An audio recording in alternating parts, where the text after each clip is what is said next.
Students देखिए, आज जैसे कि आप लोग कहते हैं सर मॉडल थोड़ा सा डिटेल में पढ़ाइए, ठीक है। तो बाकी जो बैचेस होते हैं शॉर्टकट में मॉडल के ज़्यादा क्वेश्चन बनते भी नहीं है, लेकिन जैसे आप लोगों के एग्ज़ाम है, कोई हायर एग्ज़ाम है, ठीक है, या यूपीएससी का कोई एग्ज़ाम है, तो उसमें मॉडल ठीक ठाक पूछता है, ठीक।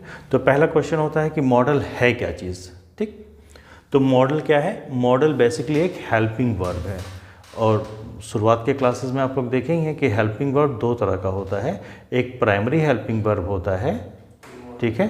प्राइमरी हेल्पिंग वर्ब में कौन आते हैं? Be form of the verb am is are was were, do form of the verb do does did, ठीक है, या फिर have form of the verb have has had, ठीक है। और आपने देखा था कि have form of the verb जो है वो हेल्पिंग वर्ब के तौर पे भी यूज़ होता है और मेन वर्ब के भी तौर पे यूज़ होता है, ठीक है। तो have form of the verb जब as a main verb use होगा तो वो हमेशा सिंपल टेंस बनाता है। सिंपल टेंस मतलब सेंटेंस में अकेला हैव है तो सिंपल प्रेजेंट होगा, अकेला हैज़ है तो सिंपल प्रेजेंट होगा सिंगुलर नंबर में, और अकेला हैड है तो वो सिंपल पास्ट होगा। लेकिन have form of the verb जब हेल्पिंग वर्ब के तौर पे यूज़ होते हैं तब वो परफेक्ट टेंस बनाते हैं। Have form of the verb यानी कि हैव हैज़ हैड हमेशा परफेक्ट टेंस नहीं बनाता। Have form of the verb जब हेल्पिंग वर्ब के तौर पे यूज़ होंगे तभी वो क्या बनाएंगे? Perfect tense. क्लियर है? और हेल्पिंग वर्ब क्या होता है आप लोगों ने पढ़ा है क्लासेस में कि हेल्पिंग वर्ब, हम हर उस वर्ब को हेल्पिंग वर्ब कह सकते हैं जो किसी दूसरे वर्ब को हेल्प करे। किस मामले में? उसका नंबर और टेंस बनाने में। क्लियर है? ओके। तो उसको पहचाने, हेल्पिंग वर्ब को पहचानने का एक बहुत ही आसान सा तरीका ये भी है कि कभी भी अगर साइड बाय साइड अगल बगल दो वर्ब लिखे गए हैं तो पहला वर्ब हमेशा हेल्पिंग वर्ब होगा, और हेल्पिंग वर्ब का काम क्या होता है? मेन वर्ब को हेल्प करना। तो असली कार्य को ये दर्शाएगा। ये वर्ब जो है कार्य नहीं बताएगा, ठीक है, एक्शन नहीं बताएगा, ये सिर्फ नंबर बताएगा, सिंगुलर या प्लूरल, और इस वर्ब का टेंस बता सकता है कि प्रेजेंट है, पास्ट है या फ्यूचर है, ठीक है। तो जब भी साइड बाय साइड दो वर्ब लगे हों या दो से ज़्यादा वर्ब लगा हो तो हमेशा जो पहला वर्ब होगा वही क्या होता है? हेल्पिंग वर्ब होता है। किसी सेंटेंस में या किसी क्लॉज में अगर अकेला एक ही वर्ब यूज़ हुआ है तो ये वर्ब कभी भी हेल्पिंग वर्ब नहीं हो सकता, ये हमेशा क्या होगा? मेन वर्ब होगा, राइट। जैसे एक एग्जांपल, मैं टीचर हूँ, मेरा नाम जगदीश है, अगर मैं कहूँ जगदीश इज़ अ टीचर, ठीक है। तो ज़्यादातर बच्चों को ये लगता है कि am is are was were क्या है? हेल्पिंग वर्ब है। ये बिल्कुल यहाँ पे हेल्पिंग वर्ब नहीं है, क्योंकि अगर ये हेल्पिंग वर्ब होता तो हेल्प करता है। हम हर उस वर्ब को हेल्पिंग वर्ब कह सकते हैं जो हेल्प करने का काम करता है। Any such verb that helps another verb in formation of its number and tense is called a helping verb, ठीक है। तो अगर ये हेल्पिंग वर्ब होता तो किसी दूसरे वर्ब को हेल्प कर रहा होता, और किसी दूसरे वर्ब को हेल्प कर रहा होता तो वो वर्ब यहाँ पे होना चाहिए था, जबकि यहाँ पे कोई वर्ब है नहीं, तो ये किसी दूसरे वर्ब को हेल्प कर ही नहीं सकता। जब ये हेल्प करने का काम नहीं कर रहा है तब हम इसको हेल्पिंग वर्ब नहीं कहेंगे, यहाँ पे सिंपली ऑर्डिनरी वर्ब कह सकते हैं।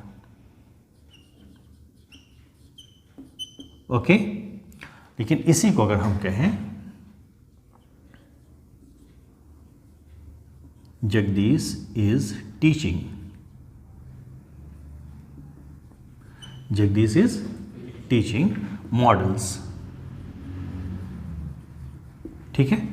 तो यहाँ पे देखिए इज एक वर्ब है और टीचिंग भी एक वर्ब है।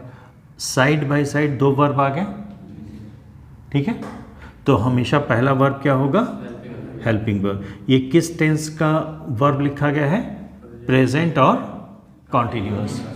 तो आपने इज को देख के कहा प्रेजेंट ना, कि टीचिंग को देख के कहा प्रेजेंट। टीचिंग तो एक्शन बता रहा है, लेकिन अगर यहाँ पे इज को आप हटा दीजिए, अब कोई कह सकता है आईएनजी को देख के आप ये कह तो सकते हैं कि ये कॉन्टिन्यूअस टेंस का वर्ब है, कॉन्टिन्यूअस का वर्ब है, लेकिन कॉन्टिन्यूअस में किस टेंस का है? प्रेजेंट का है, पास्ट का है या फ्यूचर का, आप इसको बता पा रहे हैं? नहीं। तो अगर आप इज लगा दिए तो इज को, चूंकि इज जो है प्रेजेंट का वर्ब है, तो इज को देख के कहा प्रेजेंट और इसको देख के कहा कॉन्टिन्यूअस।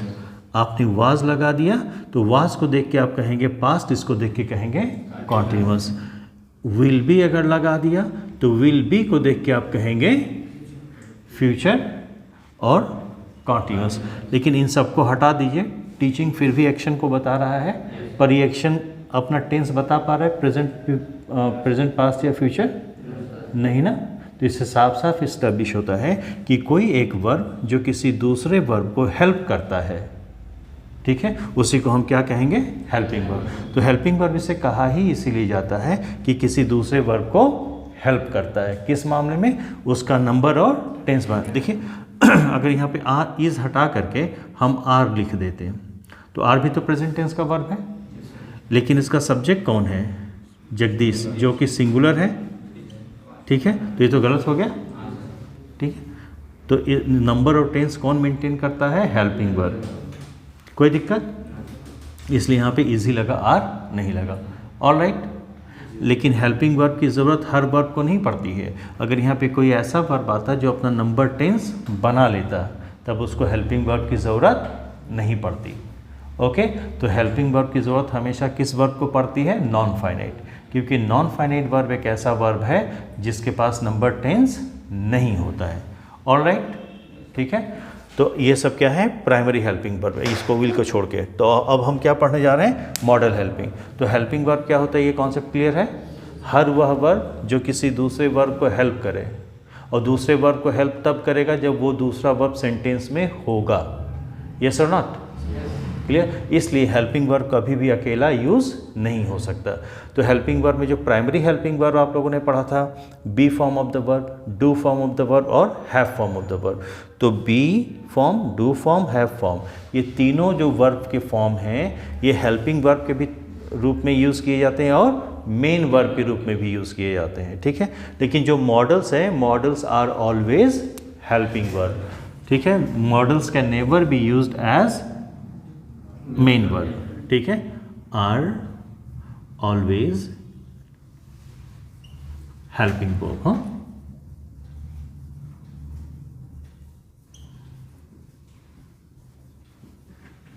ओके, ठीक है। अब देखिए यहीं पे इज क्या है? हेल्पिंग वर्ब हो गया, और यही इज यहाँ पे हेल्पिंग वर्ब है क्या?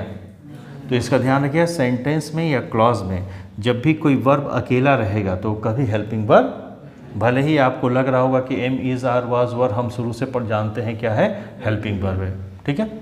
लेकिन अगर वो हेल्प करने का काम नहीं कर रहा है तो हेल्पिंग वर्ब नहीं होगा। ऑलराइट, ठीक है, ओके। तो देखिए जो मॉडल हेल्पिंग वर्ब होते हैं उनको सिंपली हम मॉडल्स कह सकते हैं, या मॉडल हेल्पिंग वर्ब कहते हैं, या मॉडल ऑक्सिलरी। हेल्पिंग वर्ब का दूसरा नाम ऑक्सिलरी भी है, ठीक है। और जो वनडे के एग्ज़ाम की तैयारी करते हैं, एसएससी वगैरह के, ठीक है, एयरफोर्स वगैरह के, तो ध्यान दीजिएगा आपके एग्ज़ाम में स्पेलिंग एरर भी आता है। तो कई बार ऑक्सिलरी की स्पेलिंग कई एग्ज़ाम में पूछा गया है, एसएससी के कई एग्ज़ाम में ऑक्सिलरी का स्पेलिंग पूछा गया। ओके, अब आगे बढ़े हम लोग, ठीक है।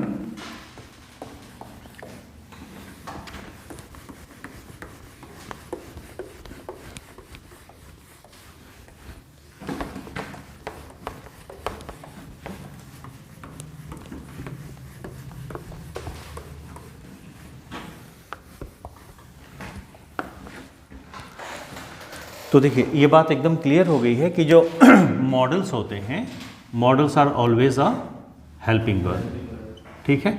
तो मॉडल को आप कभी अकेला यूज़ नहीं कर सकते क्योंकि हेल्पिंग वर्ब कभी अकेला यूज़ नहीं होगा। हेल्पिंग वर्ब का काम ही होता है किसी दूसरे वर्ब का हेल्प करना, तो एक दूसरा वर्ब यहाँ पे आना चाहिए मॉडल के अलावा। तो model is basically a helping verb.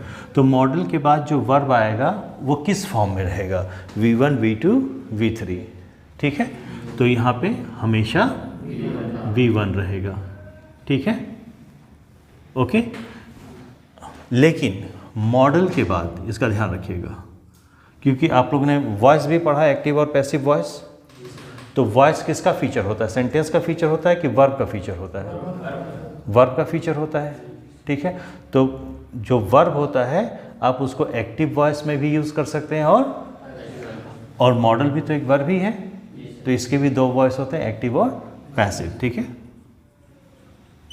तो मॉडल के बाद अगर बी लग गया है, मॉडल के बाद अगर बी आ गया, तब वहाँ पे V1 form of the verb ना यूज़ हो करके V3 फॉर्म यूज़ होगा। ठीक है, तो जैसे ही मॉडल के बाद बी आता है उसके बाद V3 आ जाएगा।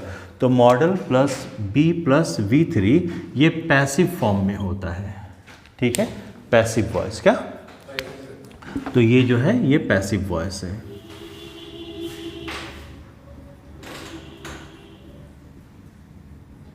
ओके, और ये किस में है, एक्टिव है। तो मॉडल के बाद सीधे V1 आ गया तो एक्टिव वॉइस।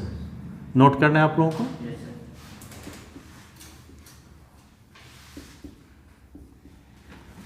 नोट कर लीजिए।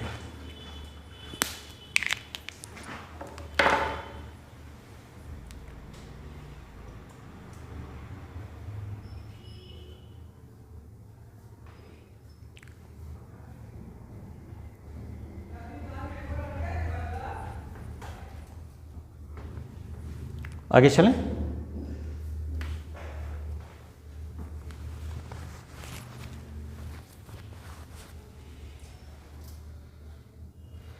अशोक, पूरा बोर्ड कवर हो रहा है?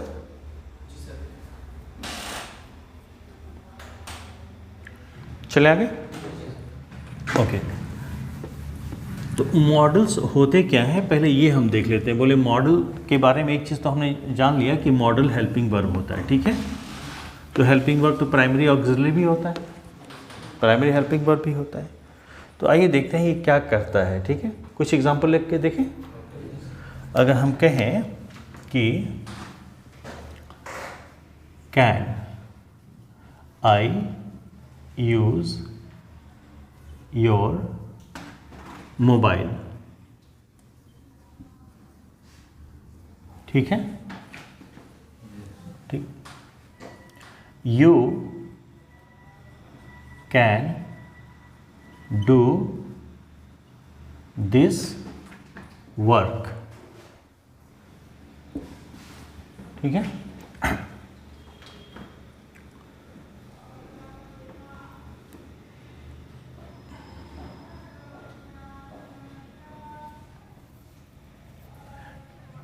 Can he come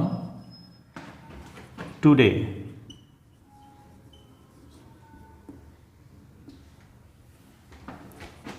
it can rain this evening,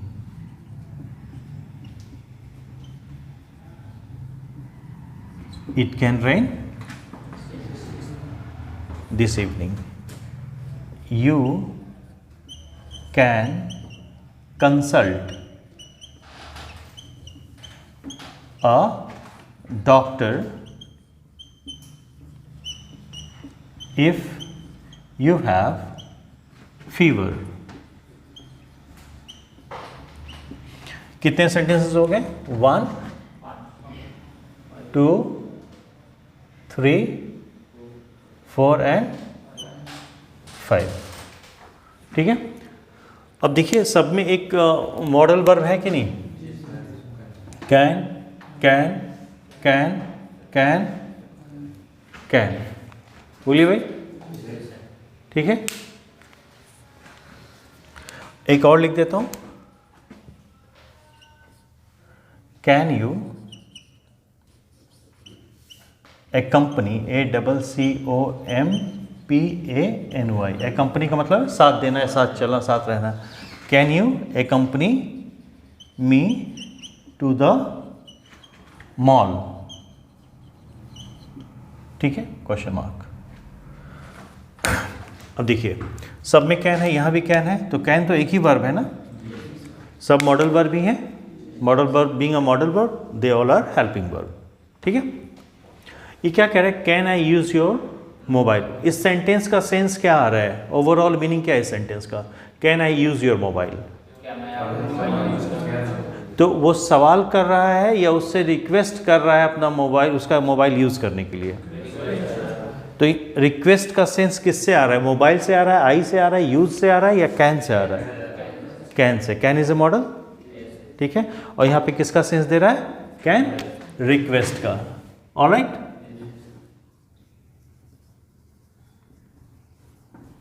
you can do this work, तुम इस काम को कर सकते हो। क्या है बताइए? You can do this work, permission नहीं है। क्यों? आपने हमसे पूछा सर ये काम कर ले, हमने कहा हाँ आप कर सकते हैं, परमिशन ही तो दिया। बोलो भाई, तो ये क्या है? परमिशन। बोलिए, डाउट है क्या कोई? परमिशन।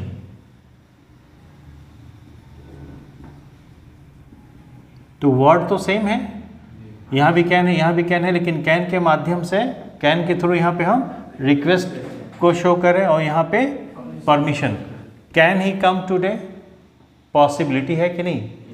क्या वो आ जा सकता है? पॉसिबिलिटी है कि नहीं? बोलिए। तो यहाँ पे कैन क्या शो कर रहा है?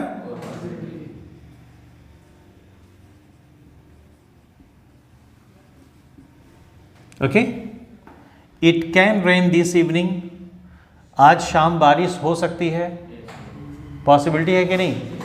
पॉसिबिलिटी को कौन बता रहा है? कैन। यहां भी पॉसिबिलिटी होगी, बोलिए।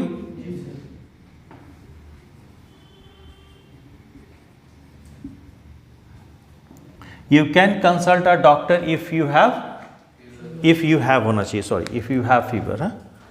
हैव वर्ड छूट गया है। इफ यू हैव फीवर, तो क्या कह रहा है? तुम डॉक्टर को कंसल्ट कर सकते हो यदि तुम्हें बुखार है। सलाह नहीं दे रहा है, सजेशन नहीं दे रहा। बोलिए, सजेशन ही तो है। तो यहाँ पे सजेशन ना कह के एडवाइस, आप लोग बाद में पूछ लीजिएगा कि सर सजेशन और एडवाइस में क्या डिफरेंस है, ठीक है। तो यहाँ पे क्या है? एडवाइस है। ADVIC या SE? SE वर्ब चाहिए ना, ठीक है। Can you accompany me to the mall, offer नहीं कर रहा है, मेरे साथ चलोगे? ऑफर ही तो है। तो यहाँ पे क्या हो गया? ऑफर। ऑलराइट, ठीक है। तो कैन वर्ड यहाँ पे है, ये भी कैन है, कैन है, कैन है, कैन है, कैन है, ठीक। मॉडल तो सेम है, लेकिन अलग अलग सेंटेंस में इसको, सेंटेंस को लिखा जो गया है, इसको कोई बोल भी तो सकता है, या किसी ने बोला होगा, मैंने लिख दिया। तो जो बोला वो स्पीकर, बोलने वाला स्पीकर। तो स्पीकर ने बोला है, तो यहाँ भी कैन का यूज़ किया है, बोलते समय यहाँ भी कैन यूज़ हुआ है, बोलते समय ये भी कैन है, बोलते समय ये भी कैन है, आगे भी बोलते समय कैन है। लेकिन कैन वर्ड के थ्रू जब उसने, स्पीकर ने बोला, तो क्या एक ही तरह का सेंस दिया है कि अलग अलग दिया है? यानी कि सेम वर्ड, सेम मॉडल के थ्रू स्पीकर ने अलग अलग इंटेंशन दर्शाया है। हाँ या ना?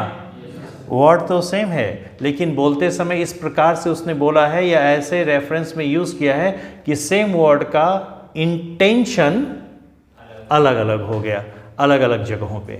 Any doubt? तो modals are such special verbs that shows intention और determination of the speaker. Any doubt? Modals वो विशेष प्रकार के हेल्पिंग वर्ब होते हैं जो वक्ता के, स्पीकर के इरादे को दर्शाते हैं या मानसिकता को दर्शाते हैं। Any doubt? क्लियर? ठीक है। और इरादे या मानसिकता में क्या क्या दर्शाते हैं? Offer, advice, possibility, ability, permission, request, आगे भी तमाम चीज़ें हैं। कोई दिक्कत? ठीक है, ओके। तो ये मॉडल का डेफिनेशन लिख लिया जाए। हाँ, definition.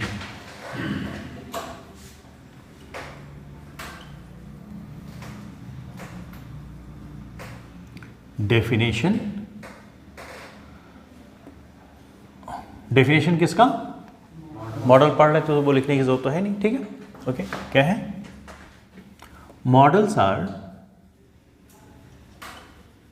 models are such helping verbs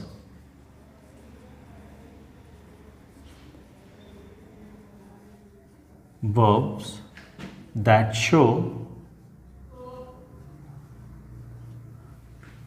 intention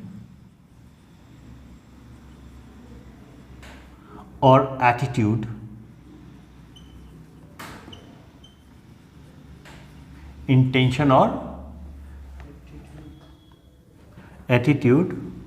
of the speaker. Alright, ठीक है। और ये मिक्स ना हो इससे, इसलिए यहां पे हम इसको डिमार्केट कर दे रहे हैं।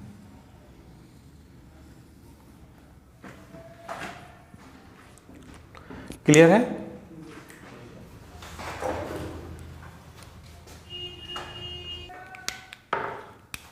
ओके, देखिए डेफिनेशन में क्या देखा आप लोगों ने? Modals are such helping verbs that show intention और attitude of the speaker like. जैसे एटीट्यूड अगर होगा, इंटेंशन होगा स्पीकर का, तो क्या इंटेंशन दिखा सकता है? जैसे परमिशन, एग्जांपल में आप लोगों ने देखा था पीछे।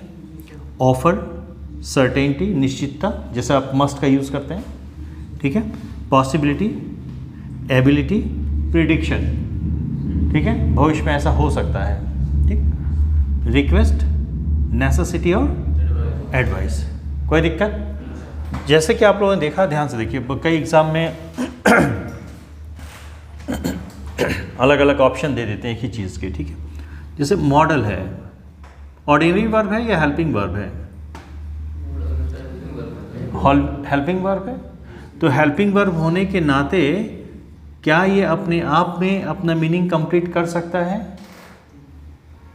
अकेला ये मीनिंग कंप्लीट कर सकता है? हेल्पिंग वर्ब को अकेला, आप मॉडल को अकेला यूज़ कर सकते हैं? इसको मीनिंग कंप्लीट करने के लिए आगे कोई ना कोई एक वर्ब चाहिए, ठीक है। यानी अपने आप में कंप्लीट नहीं है, कुछ लैकिंग है, कुछ लैकिंग है। इसलिए मॉडल्स को डिफेक्टिव वर्ब भी कुछ राइटरों ने कहा है, डिफेक्टिव, डिफेक्टिव वर्ब। ओके, ठीक है। क्योंकि अपने आप में कंप्लीट सेंस नहीं देता है, कुछ इसके अंदर कमी तो रहती ही है, इसलिए मॉडल को कुछ राइटरों ने क्या बोला है? Defective verb. ऑलराइट, इसको नोट कर लीजिए।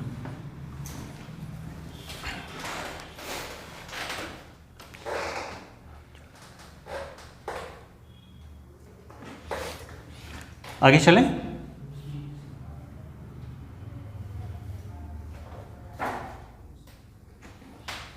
ओके,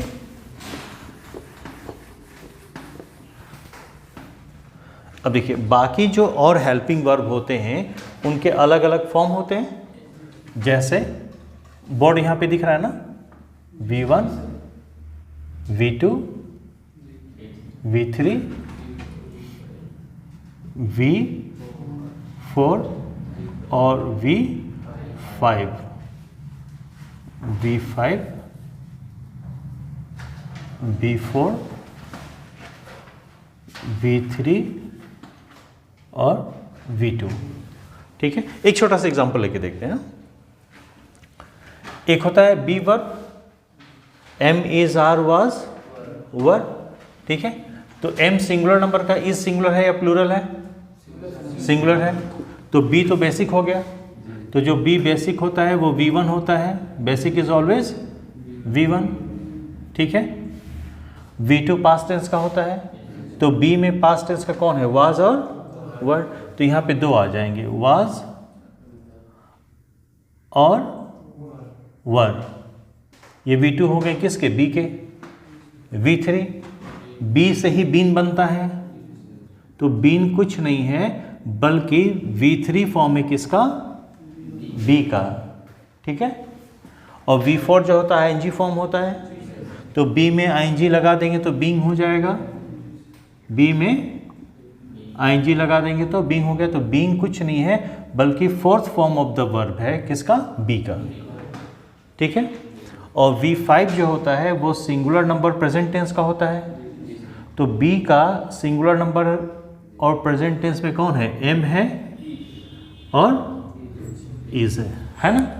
और जो V1 होता है वो प्लूरल नंबर का होता है और प्रेजेंट टेंस का वर्ब होता है V1, ठीक है। तो यहाँ पे कौन आ जाएगा? आर। पर सबका जो मूल है, सबका जो बेसिक है, सबका रूट है, सबका फंडामेंटल कौन है? बी है, राइट, ठीक है। उसी तरह अगर आप, तो ये बी क्या है? हेल्पिंग वर्ब के तौर पे भी यूज होता है, लेकिन इसका फॉर्म चेंज होता है, ठीक है। आपने हैव से और हैड से परफेक्ट टेंस बनाते हैं, ठीक है। हैव और हैज से प्रेजेंट परफेक्ट और हैड से पास्ट परफेक्ट। तो इनमें बेसिक कौन है? हैव है, हाँ। तो बेसिक जो V1 है उसको हमने हैव ले लिया। हैव का पास्ट क्या हो जाएगा? हैव का V3 क्या हो जाएगा? Had, right. हैव का V4 क्या हो जाएगा? हैविंग। और हैव का V5 यानी singular number simple present tense. तो यहाँ पे कौन हो जाएगा? हैज। Any doubt? ठीक है। तो ये सब भी हेल्पिंग वर्ब के तौर पे यूज होते हैं, ये भी हेल्पिंग वर्ब के तौर पे यूज होते हैं, पर इनका फॉर्म तो चेंज होता है। फॉर्म चेंज होता है मतलब क्या है? उसमें कई बार हम ईडी वगैरह भी लगा देते हैं, या जैसे ये चेंज हो रहा है वैसे चेंज हो जाएगा, या फिर आईएनजी भी लगा सकते हैं, एस या ईएस भी लगाते हैं। अगर एक्शन वर्ब हो तो उसमें ईडी लगा देते हैं, या एस लगा देते हैं, ईएस लगा देते हैं, है कि नहीं। जैसे एक्शन वर्ब एक हम लेके बात कर लें आपसे, जैसे गो है तो क्या हो जाएगा? वेंट, गॉन, गोइंग और गोज। तो आपने क्या किया? गो में ही ईएस लगाया ना, ठीक है। तो ईएस किस में लगाया? गो में। और गो क्या है? V1 है। V1 में ईएस लगा के आपने क्या कर दिया? V5 कर दिया। तो इसी, ये गोज और गो अलग वर्ब तो है नहीं, दोनों सेम एक्शन को शो कर रहे हैं। इनका फॉर्म ही तो चेंज हुआ है ना। और जब इनका फॉर्म चेंज हुआ तो क्या असर पड़ा? गो को गोज कर दिया, तो गो तो प्लूरल नंबर का वर्ब है और गोज सिंगुलर नंबर का। तो इससे ये पता चला कि इन वर्ब के फॉर्म बदलते हैं, इन वर्ब के फॉर्म बदलते हैं, ठीक है। जबकि ये कभी हेल्पिंग वर्ब के तौर पे यूज़ नहीं होता, एक्शन वर्ब है तो मेन वर्ब के तौर पे ही यूज़ होगा, राइट। लेकिन इनको हम हेल्पिंग वर्ब के तौर पे यूज़ कर सकते हैं, इनको भी हेल्पिंग या मेन वर्ब के तौर पे यूज़ कर सकते हैं। तो ये हेल्पिंग वर्ब के तौर पे यूज़ होंगे तो भी, और मेन वर्ब के तौर पे यूज़ होंगे तो भी इनका फॉर्म बदला जा सकता है, बदलता है, बदल रहा है, दिख रहा है। यस और नॉट? कोई दिक्कत? On the other hand,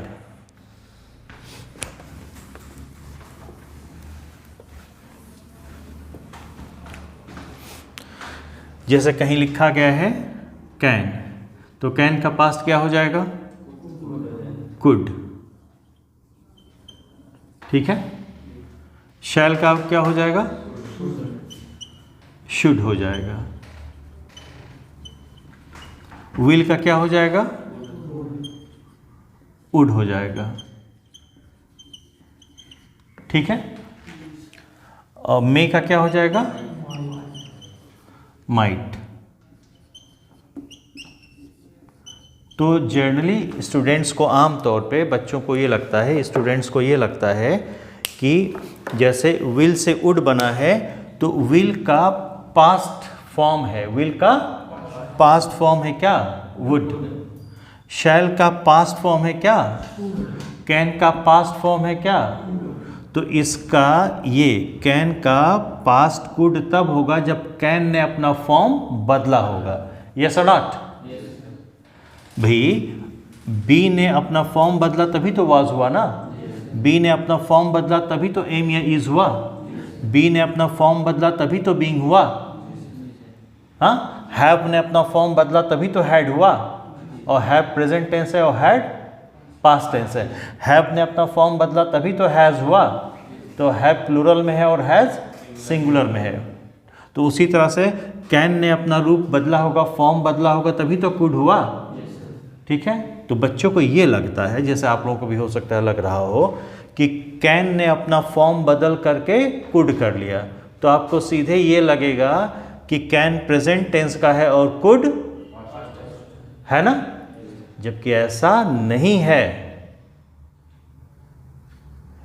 can ने अपना फॉर्म नहीं बदला है, शैल ने अपना फॉर्म नहीं बदला है, विल ने अपना फॉर्म नहीं बदला है, मे ने अपना फॉर्म नहीं बदला है, क्योंकि मॉडल्स का फॉर्म बदलता ही नहीं है। अगर मॉडल्स के फॉर्म बदलते तो मॉडल में भी आप आईएनजी लगा सकते थे। कभी कैनिंग, कहीं वुडिंग, कहीं वुड्स, कभी कैंस देखा है, कभी कैंड देखा है, ठीक है। तो मॉडल्स ऐसे वर्ब हैं जिनका फॉर्म नहीं बदलता। और एक चीज़, अभी इस पे हम आते हैं, थोड़ा सा 1-2 एग्जाम्पल लिखते हैं ताकि आप लोग एश्योर हो जाए, ठीक है। बात को समझिए। अगर हम आपसे कहें घर पे मेहमान आते हैं तो हम पूछते हैं आप चाय या पानी पीना पसंद करेंगे, राइट। तो मेरे मित्र आए थे तो मैंने उनको ऑफर किया, मैंने उनसे कहा, एक एग्जांपल लिख रहा हूं, ठीक है। Would you like to have tea. तो भले ही यह क्वेश्चन मार्क लग गया है, क्वेश्चन मार्क लगने के बावजूद भी क्या ये इंट्रोगेटिव सेंटेंस है? बोलिए, नहीं ना। क्यों? क्योंकि इस सेंटेंस का जो सेंस आ रहा है वो प्रश्न करने का, क्वेश्चन करने का नहीं आ रहा है। आपके घर में जब कोई मेहमान आते हैं, आप उनसे ये कहते हैं कि आप चाय लेंगे ना, तो आप उनसे प्रश्न करते हैं कि उनको ऑफर करते हैं। तो यहाँ पे ऑफर करने का सेंस दे रहा है कि क्वेश्चन करने का, ठीक है। तो किसी भी सेंटेंस के एंड में अगर क्वेश्चन मार्क लगा है तो किसी भी सेंटेंस के एंड में क्वेश्चन मार्क लगा होना उस सेंटेंस के इंटरोगेटिव होने का पहचान नहीं है, क्योंकि सेंटेंस के माध्यम से हम भाव व्यक्त करते हैं, सेंस देते हैं। तो कोई एक सेंटेंस जिस तरह का सेंस देगा उसको उस तरह के क्लास में कैटेगराइज कर दिया जाता है। अगर ये बताने का सेंस देता तो असर्टिव, रिक्वेस्ट ऑर्डर का सेंस देता तो इंपरेटिव, प्रश्न करता, क्वेश्चन करता, तब इसको हम इंट्रोगेटिव रखते हैं। लेकिन ये क्वेश्चन कर रहा है कि ऑफर दे रहा है, तो जब ऑफर दे रहा है तो ये कैसा सेंटेंस होगा? इंपरेटिव। कैसा सेंटेंस होगा? इंपरेटिव। तो फिर कुछ बच्चों के दिमाग में ये सवाल आ सकता है कि क्वेश्चन मार्क क्यों लगा है? बोले क्वेश्चन मार्क इसलिए लगा है क्योंकि इसका वर्ड ऑर्डर इंट्रोगेटिव की तरह है। जब आप इंट्रोगेटिव सेंटेंस लिखते हैं तो पहले हेल्पिंग वर्ब लिखते हैं कि नहीं, उसके बाद सब्जेक्ट लिखते हैं, फिर मेन वर्ब लिखते हैं अगर मेन वर्ब है, हेल्पिंग वर्ब है तो, राइट। नहीं, अगर मतलब हेल्पिंग वर्ब नहीं है, सीधे मेन वर्ब है तो अकेला आप वर्ब लिखते हैं और उसके बाद सब्जेक्ट लिखते हैं। तो स्ट्रक्चर इंट्रोगेटिव हुआ कि नहीं? इस वजह से वहाँ क्वेश्चन मार्क आया है। लेकिन सेंटेंस इंट्रोगेटिव क्योंकि ऑफर करने का भाव दे रहा है, ऑफर करने का सेंस अगर दे रहा है तो इंट्रोगेटिव सेंटेंस नहीं होगा, कैसा होगा? इंपरेटिव होगा। Any doubt? अब बात आई वुड की, तो जिनको लग रहा था कि विल से वुड बना है, और वुड तो पास्ट टेंस का होता है। ऑफर पास्ट में दिया है कि जब मेहमान आपके सामने बैठा है, जब आप बोल रहे हैं उसी समय उसको ऑफर दे रहे हैं। तो speaking time is the present time. Offer आपने बोल के दिया होगा और जब बोला आपके लिए वही प्रेजेंट टाइम है। और बोलते समय आपने एक सेंटेंस बोला, सेंटेंस में ये वर्ब है, ये इस वर्ब के थ्रू आप ऑफर दे रहे हैं। तो ऑफर कब के लिए दे रहे हैं? जब आप बोल रहे हैं उस समय के लिए कि उससे पहले के लिए? जब बोल रहे हैं उसी समय। जब बोल रहे हैं that is speaking time, and speaking time is the present time. तो ये पास्ट टेंस को शो कर रहा है कि प्रेजेंट को शो कर रहा है? Any doubt? क्लियर? तो ये कौन सा टाइम शो कर रहा है? Present, present time. तो प्रेजेंट टेंस हम कह सकते हैं ना,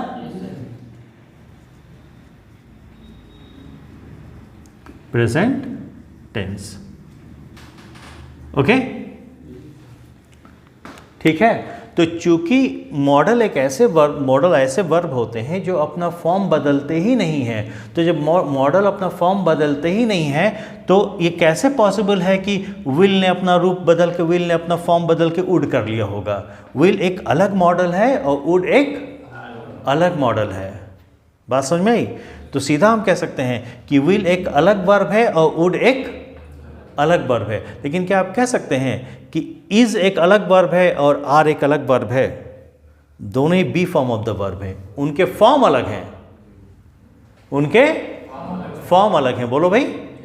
लेकिन यहाँ पे ये वर्ब अलग है, ये वर्ब अलग है। हाँ, ये बात अलग है कि ये जिस तरह का सेंस फ्यूचर के लिए देता है उसी तरह का सेंस ये पास्ट के लिए भी देता है, लेकिन ये हमेशा पास्ट टेंस ही बनाए ये ज़रूरी नहीं है, ये फ्यूचर भी बना सकता है, फ्यूचर टेंस में भी यूज़ हो सकता है और प्रेजेंट टेंस में भी यूज़ होता है, जैसे कि दिख रहा है। ठीक है, तो विल एक अलग वर्ब है, वुड एक अलग वर्ब है। जैसे एक आप लोगों ने जब टेंसेस पढ़े थे उससे मैं आपको बताया था, अगर मैं यहाँ पे लिखूँ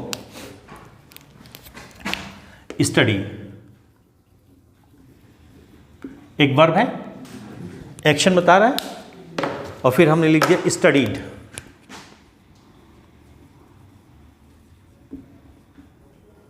स्टडीड, तो ये भी एक्शन बताया तो वर्ब है कि नहीं? दोनों चूंकि एक्शन बता रहे तो दोनों ही वर्ब हो गए। देखने में तो दोनों अलग अलग दिख रहे हैं, और चूंकि ये भी काम बता रहा है ये भी काम बता रहा है तो दोनों वर्ब हो गए। लेकिन जिस काम को ये बता रहा है उससे अलग काम को ये बता रहा है क्या? दोनों एक ही काम को बता रहा है ना। और वर्ब किसे कहते हैं? वर्ब एक ऐसा वर्ड है जो एक्शन शो करता है, ये भी एक्शन शो कर रहा है, ये भी एक्शन शो कर रहा है। तो क्या ये दोनों वर्ब अलग अलग एक्शन शो कर रहे हैं कि दोनों वर्ब एक्शन तो सेम ही शो कर रहे हैं? बोलो यार, सेम एक्शन शो कर रहा है ना, और वर्ब एक्शन शो करता है। तो जब दो अलग अलग दिखने में अलग अलग वर्ब सेम एक्शन को शो कर रहे हैं तो इनको हम सेम वर्ब कहेंगे कि नहीं कहेंगे? दे simply differ in their forms.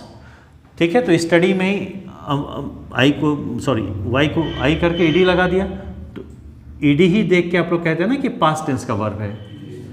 तो किसी अगर जैसे यहाँ पे दूसरा मैं वर्ड लिख दे रहा हूँ, ठीक है, अगर हम लिखें प्ले या फिर प्लेड, ये भी वर्ब है ये भी वर्ब है। शकल से तो दोनों फॉर्म में तो दोनों अलग अलग दिख रहे हैं, लेकिन दोनों एक्शन भी अलग अलग बता रहे हैं क्या?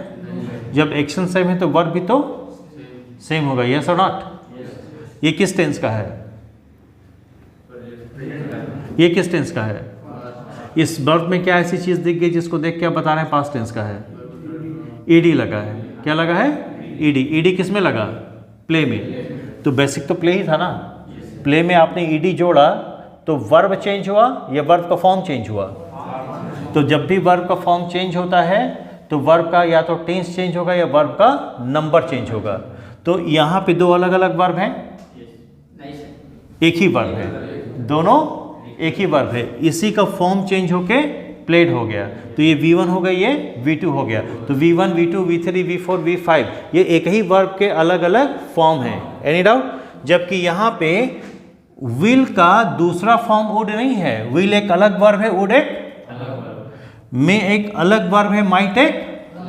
ये बात अलग है कि मे जिस तरह का सेंस प्रेजेंट में देता है उसी तरह का सेंस माइट जो है पास्ट के लिए भी दे सकता है, लेकिन ये प्रेजेंट में भी यूज होता है और फ्यूचर में भी यूज होगा। ये बात समझ में आ गई? जैसे आपने कैन देखा था एक वर्ड, ठीक है, तो एक वर्ड कैन था, उसमें 5-6 सेंटेंस लिखे गए थे। तो कैन एक मॉडल होने के नाते क्या वो एक ही तरह का सेंस दे रहा था कि अलग अलग सेंस दे रहा था? उसी तरह से वुड जो है कई प्रकार का सेंस देगा और किसी भी टेंस में दे सकता है, और कई प्रकार के सेंस में विल का पास्ट इक्विवेलेंट भी दे सकता है। कई प्रकार के सेंस में वुड जो है विल का पास्ट इक्विवेलेंट, विल जो फ्यूचर में यूज होता है इसी का पास्ट के बराबर का सेंस वुड भी दे सकता है। लेकिन हमेशा वुड जो है विल का पास्ट इक्विवेलेंट सेंस देगा, ये जरूरी साफ यहां देख रहे हैं। कोई दिक्कत? तो इससे साफ पता चलता है क्या कि मॉडल्स का फॉर्म चेंज नहीं होता है।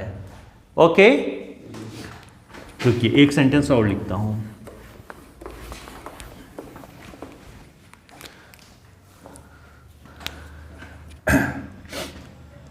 It might rain this evening. This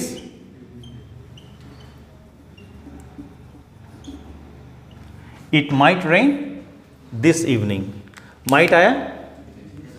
चलिए इस सेंटेंस का सेंस क्या आ रहा है? ओवरऑल सेंस क्या है? सेंटेंस का मीनिंग क्या है? आज शाम बारिश हो सकती, पॉसिबिलिटी शो कर रहा है कि नहीं? पॉसिबिलिटी शो कर रहा है कि नहीं?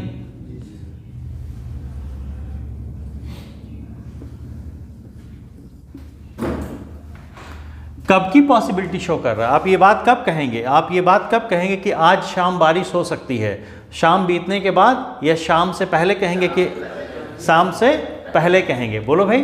तो शाम से पहले यानी कि शाम जो है जब हम बोल रहे हैं उसके तुलना में शाम का समय फ्यूचर का टाइम है कि नहीं, तो ये फ्यूचर टाइम है कि नहीं, तो इसका टेंस क्या बना, फ्यूचर। किस टाइम को दर्शा रहा है, ये फ्यूचर टाइम है ना, है कि नहीं। तो ये किस समय की बात कर रहा है, प्रेजेंट की बात कर रहा है, पास्ट की बात कर रहा है कि फ्यूचर की पॉसिबिलिटी बता रहा है, फ्यूचर की पॉसिबिलिटी बता रहा है, राइट। फ्यूचर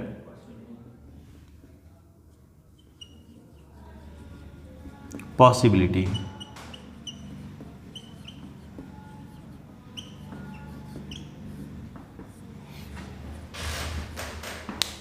अब इससे तो इस्टेब्लिश हो रही है बात ना कि माइट जो है मे का पास्ट फॉर्म नहीं है, क्योंकि माइट अगर मे का पास्ट फॉर्म ही होता तो ये सिर्फ और सिर्फ पास्ट टेंस में यूज होता या पास्ट टाइम को ही रेफर करता, है कि नहीं।